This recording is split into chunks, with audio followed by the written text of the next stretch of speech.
असून साधं राहिलं तर बिकारड्या म्हणतात. खूप पैसे खर्च केले तर माजुरड्या म्हणतात. सगळ्यांशी मनमोकळेपणाने गप्पा मारल्या तर खूप बकबक करतो म्हणतात. आणि कोणाशी बोललंच नाही तर तो स्वतःला खूप अतिशहाणा समजतो असं म्हणतात. धर्म नाही केला तर कंजूस मारवाडी म्हणतात. भरपूर दान धर्म केला तर नक्कीच 2 नंबरचा पैसा आहे असं म्हणतात.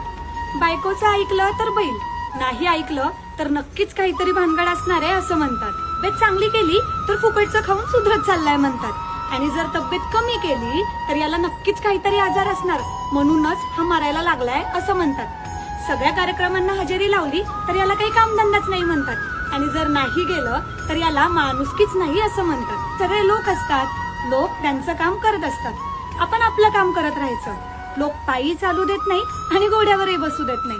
मग आपणच ठरवायचं आपण आपलं आयुष्य कसं जगायचं, हसत हसत की रडत रडत. काय पटतंय ना?